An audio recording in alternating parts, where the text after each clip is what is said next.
3, versículo 12. Filipenses capítulo 3, versículo 12.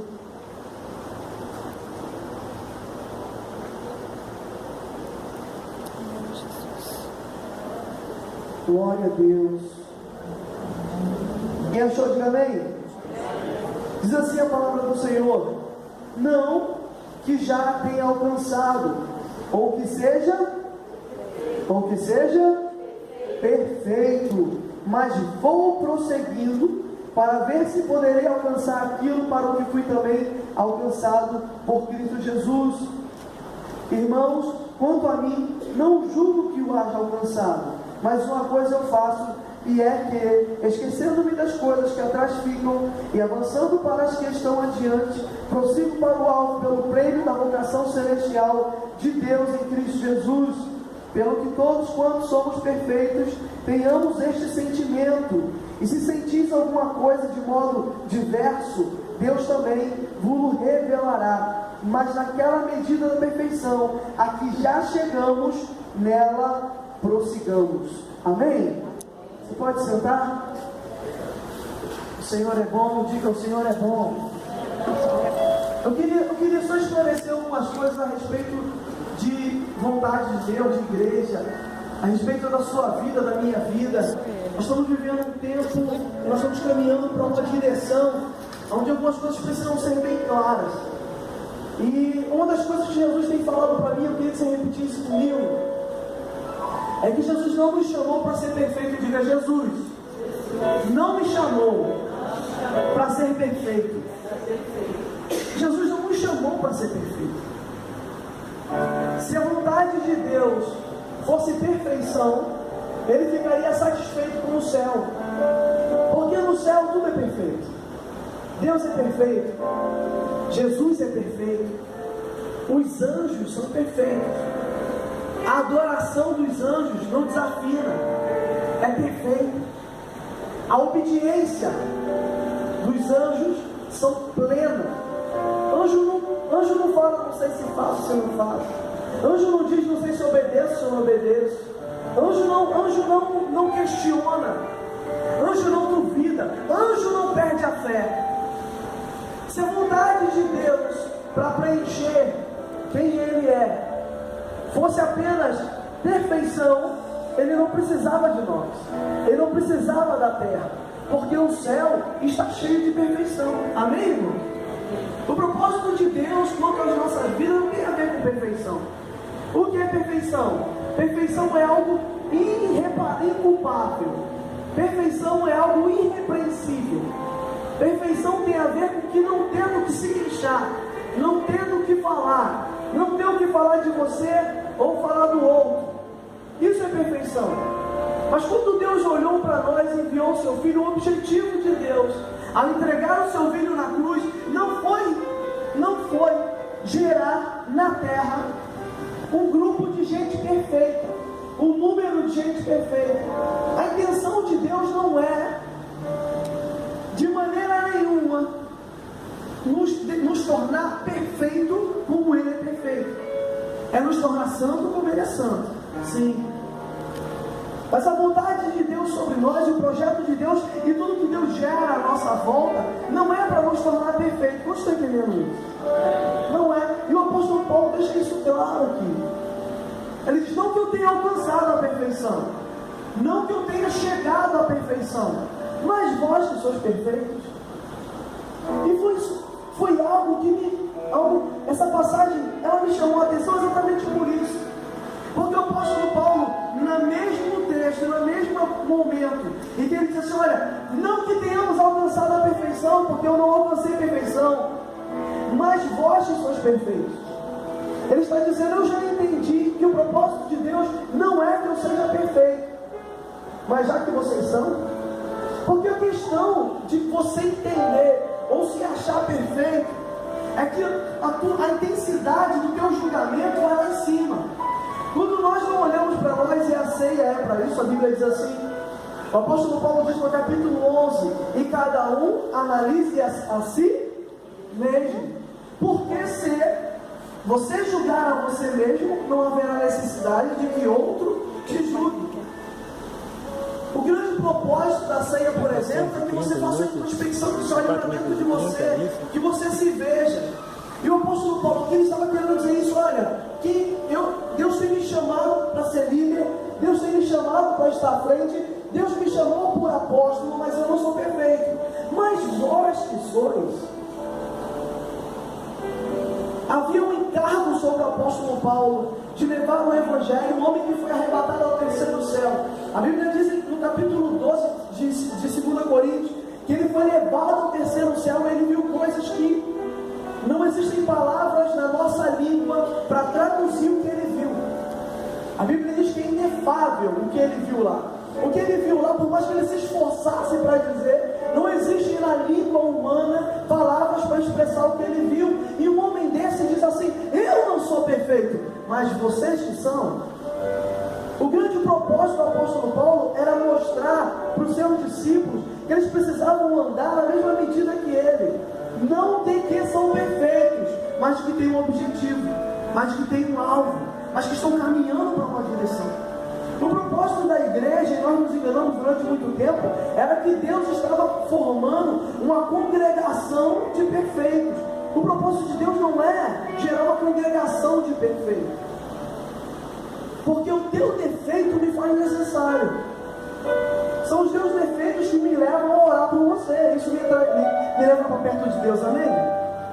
Os meus defeitos te obrigam a ter que me amar mais. Se eu fosse perfeito, você não tinha que fazer força para me amar. É porque eu não sou perfeito que você tem que me amar. Como estou entendendo isso?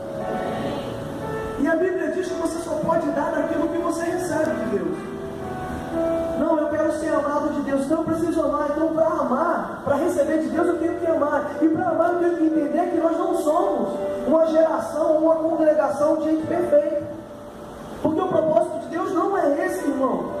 Não se engane, você que entra nesse lugar, você que vem para esse lugar e que acha que o propósito disso aqui é encontrar gente perfeita, você vai se machucar e vai procurar outra de gente imperfeita, e vai para outra de gente imperfeita, e não vai alcançar aquilo que Deus tem para você.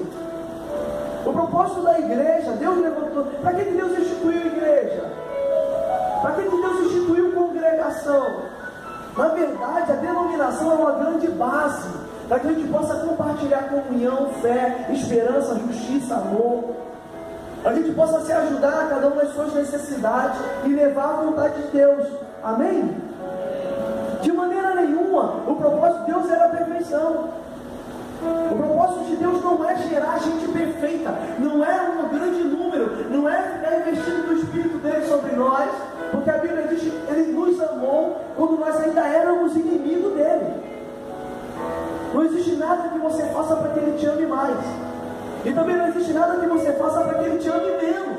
Ele não te ama baseado na tua perfeição, ele te ama baseado no que ele é amor. Ele te ama e ponto, amém? Não tem a ver com o que você faz. Eu vou subir muito, vou fazer campanha, eu vou ficar perfeito, eu não vou mais errar nisso, eu não vou, você vai. Porque se você não errar, você vai se sentir tão perfeito que você vai começar a ajudar quem está sentado do teu lado. Se você não errar, sabe o que vai acontecer? Você vai entrar por essas portas falando: ah, mas isso eu não faço. Ah, mas isso aí eu não faço. Ah, mas aquilo eu não faço. Tudo bem, para você que é perfeito, mas para que eu não, mas para eu que não sou perfeito, era o que o apóstolo Paulo estava dizendo. Não que eu tenha alcançado a perfeição, mas vós que sois perfeitos. Existe uma medida que Deus quer nos levar de estrutura e de estatura de varão perfeito. É medida dele, não significa que você é o varão perfeito. O varão perfeito tem nome, o nome dele é Jesus Cristo. Ele é perfeito, ele não erra, ele não falha, ele não desanima, ele não se entristece, ele não escorrega. Não, ele é perfeito. Ele fala: nós vamos chegar à medida dele. A medida dele é algo que está aproximado, não é algo que é. Ele não diz é perfeito, ele diz a medida dele. Deus está nos aperfeiçoando? Sim, um processo. Mas a igreja não é para aperfeiçoar. O que nos aperfeiçoa? A caminhada. Eu aprendo com o quê? Com o erro. Eu vou errando e vou aprendendo. O irmão erra, eu vejo o erro dele e falo: isso, vou fazer isso não, se deu mal. Mas o propósito da igreja não é uma congregação de gente perfeita, porque o perfeito não ama. Estou falando como o apóstolo Paulo disse, não que eu tenha alcançado, mas vós que sois perfeitos, tem que aprender a amar. Mas vós que sois perfeitos, tem que aprender a perdoar uns aos outros, a seguir o bem com todos. E esse era o propósito. Qual é o propósito da igreja então? O que é que vai nos levar ao céu? Abre Apocalipse, capítulo 2.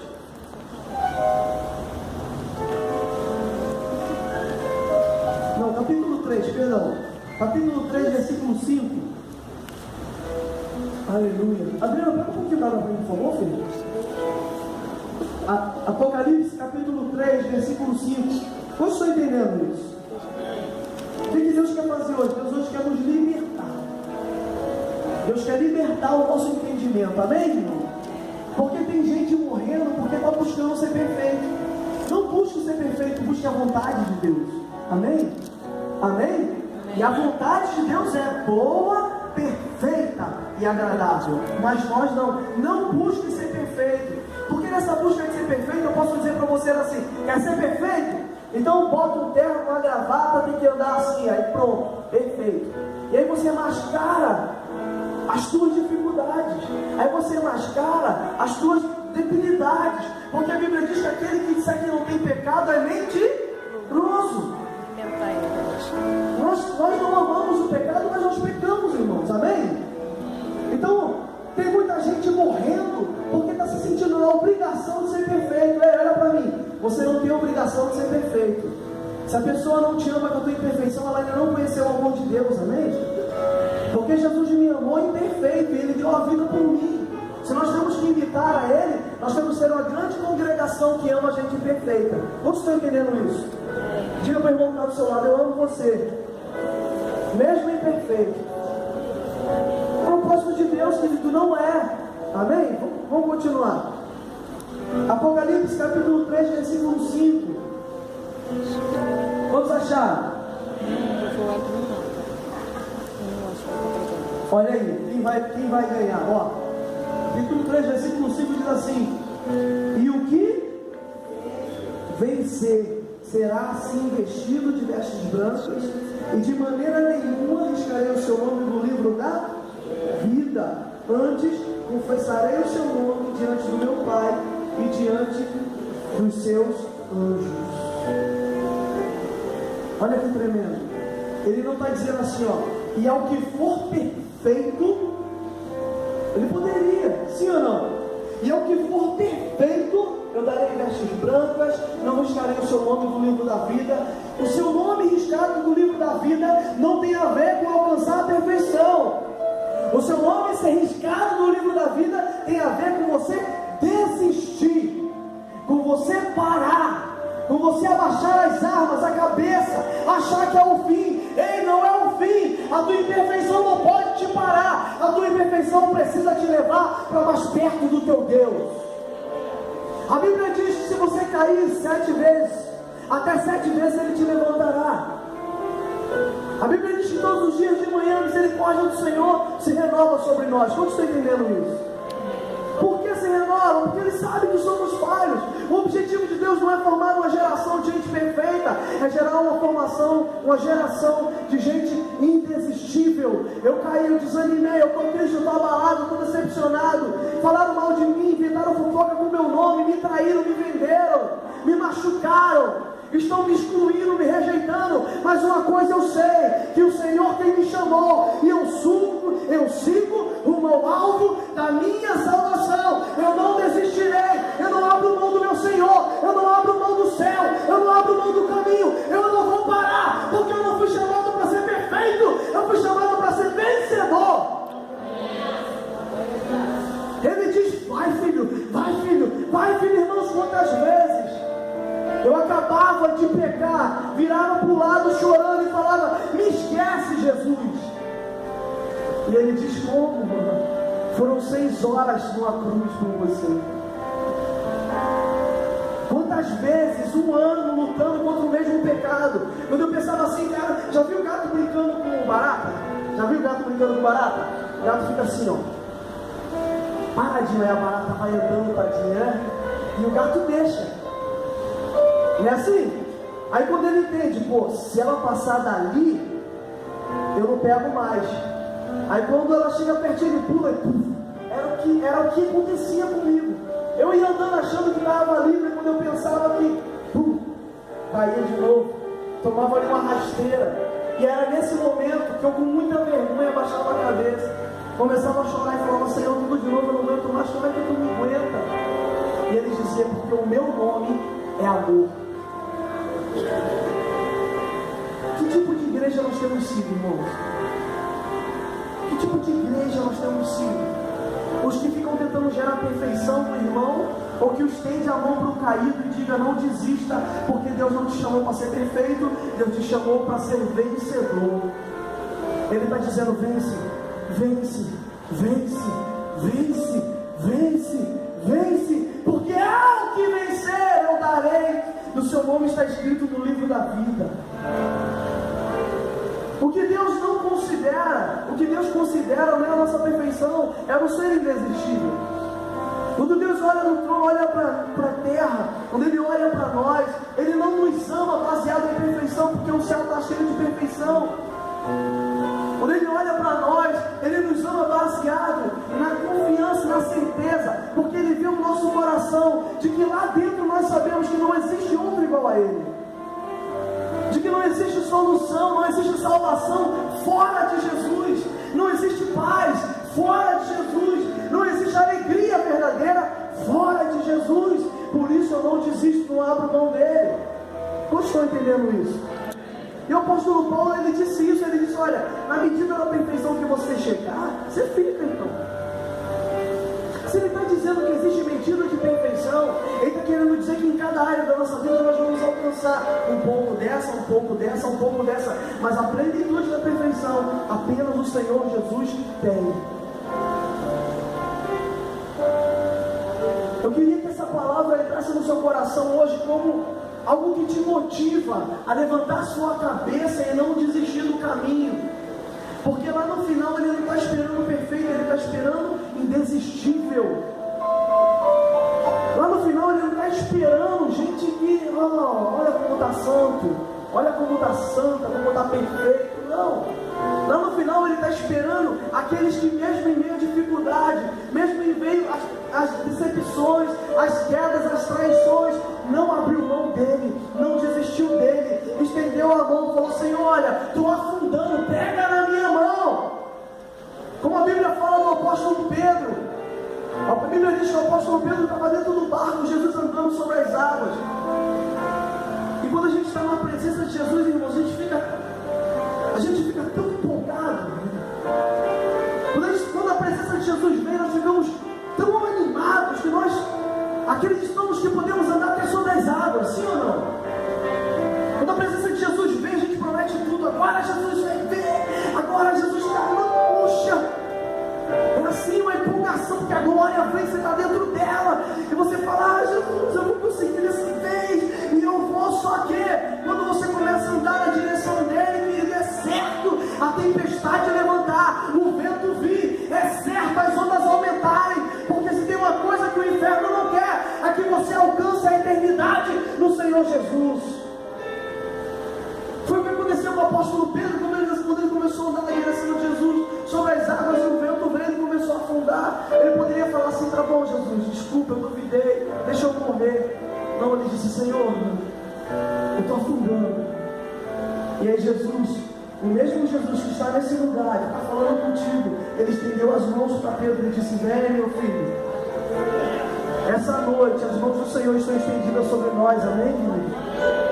Essa noite as mãos do Senhor estão estendidas sobre a nossa família. Não desista da sua família, não desista da sua família. Só é o fim quando Ele disser que é o fim. E quando Ele diz que há esperança, há esperança. E há esperança para Curicica, há esperança para as famílias desse lugar, há esperança para a tua família. O que eu faço? Não desiste.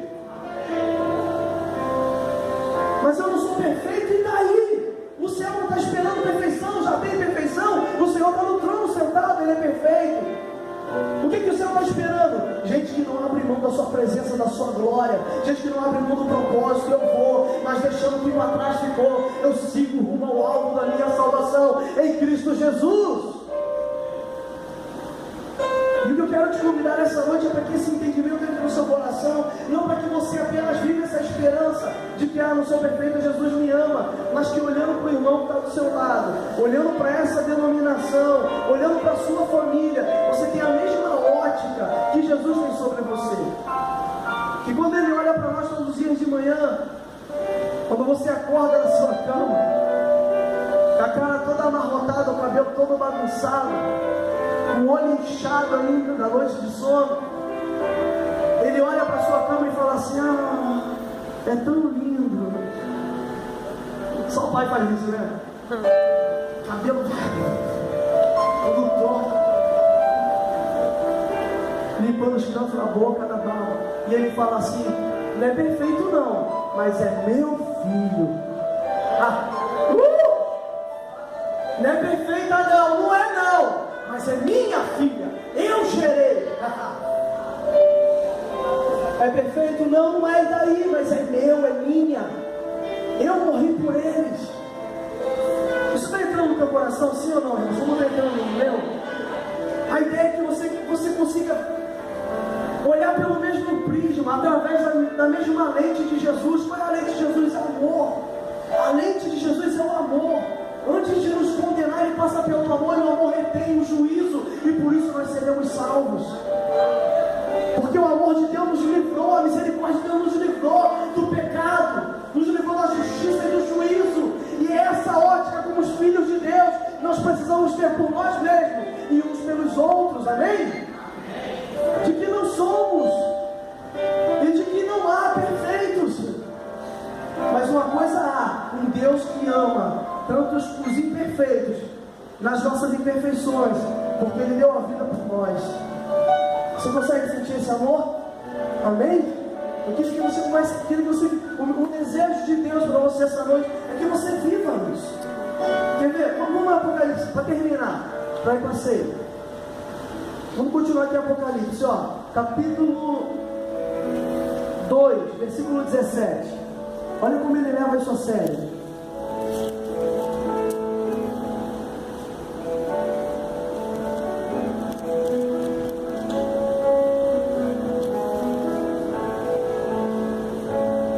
Apocalipse capítulo 2, versículo 17. Quem achou, diga amém? Amém. Diz assim: quem tem ouvidos, ouça o que o Espírito diz às igrejas. Ao que vencer, darei do maná escondido. Existe um alimento de Deus só para os indesistíveis. Existe um alimento de Deus que não é para o perfeito. Existe um alimento, um maná escondido. Escondido, é Deus falando: eu escondi e não vou dar para todo mundo, eu vou dar para os vencedores. Não é para os perfeitos. Deus está abatendo os que se acham perfeitos, querido. Deus está levantando uma geração que entende: eu não sou imperfeito não, mas eu amo o meu Jesus.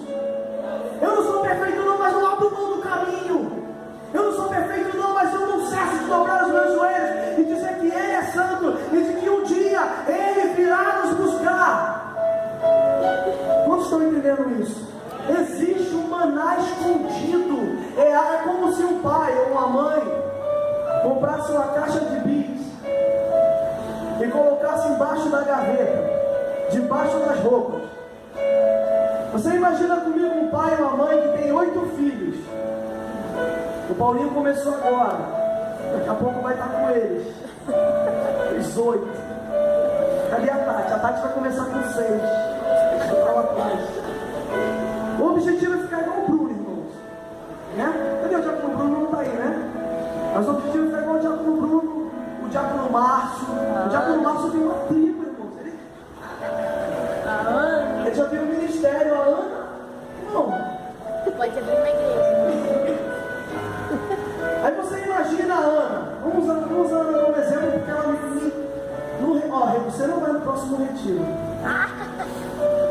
Você imagina comigo, a Ana compra uma caixa de bis, e aí ela esconde debaixo da gaveta. Por quê? Porque essa Tayara ela come tudo sozinha. E aí ela esconde, porque essa aqui é para essa aqui. Por quê? Tem me ajudado, tem levado a vida por mim, lava roupa, lava louça. Eu profetizo sobre a tua vida, Ana. Elas lavaram roupa, lavaram louça, elas arrumaram a casa. Percebe? Aí você imagina o que Deus está falando aqui. Eu separei o maná escondido. Está escondido para quem? Para todos não. Para todas as igrejas do Brasil, não. Para todos que dizem que são dele, não. Para aqueles que não desistem da sua presença e da sua glória. Para os vencedores. Para os perfeitos, não. Para os vencedores. Todos estão entendendo isso? Quem é perfeito, diga glória a Deus.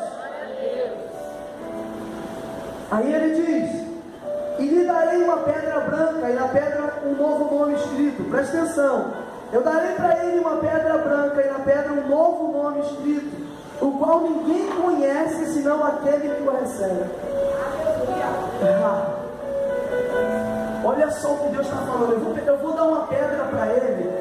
Na pedra dele vai ter o nome dele, mas ninguém vai conhecer esse nome, só ele.